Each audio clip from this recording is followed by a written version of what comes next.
Dragon's Dogma was always a bad franchise. The combat is tedious button mashing for casuals. Occasionally you also have to spam one of your strongest abilities. There is little to no thought put at it, and even the customization is very predictable with not much room for experimentation, especially since you only have one save file. The boss fights, which are supposed to be the highlight of these games, are actually very boring. You either climb on top of them and mash the same button, or you just stay far away and shoot projectiles while letting your pawns do the rest of the work. The AI of the pawns is terrible, and they also won't shut up, making them very annoying. Many of the fights also require specific classes and items, making it a trial and error game. If the class of your choice doesn't do much work against certain enemies, you have to go all the way back to the guy that allows you to change classes and then run back all the way to the fight again to give it another try.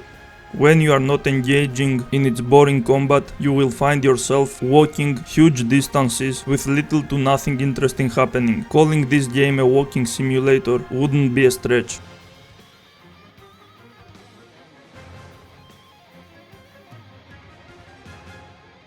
The NPC dialogues are terrible, the quests are all over the place, you have no idea which quests are possible for your level, meaning you will be wasting time going back and forth just to check the power of the enemies, and there is also no indicator to how strong each enemy is. You see an enemy that looks identical to previous enemies you have fought, you charge in to kill it, you die because it's actually over leveled, and you lose a lot of progress.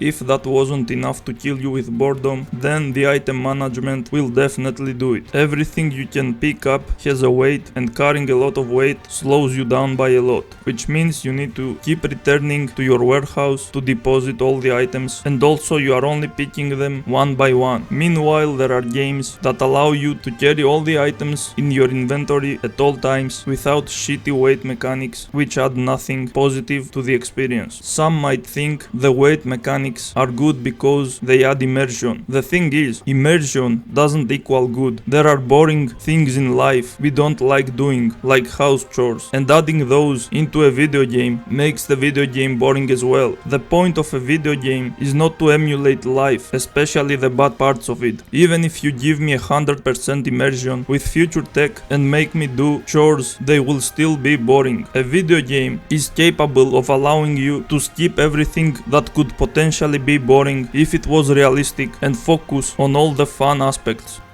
The story is also completely trash and not even worth getting into, and as far as microtransactions go, people need to understand that there is a whole marketing team putting time and effort into thinking what kind of microtransactions they will put to a game and why, and then there are the programmers who also need to do all the work so these microtransactions can function properly. All of that costs money, manpower, time, and it's not done just so they can make a few extra bucks. They are certainly thinking far ahead and testing how much they can get away with. Things are only going to get worse if people start accepting these.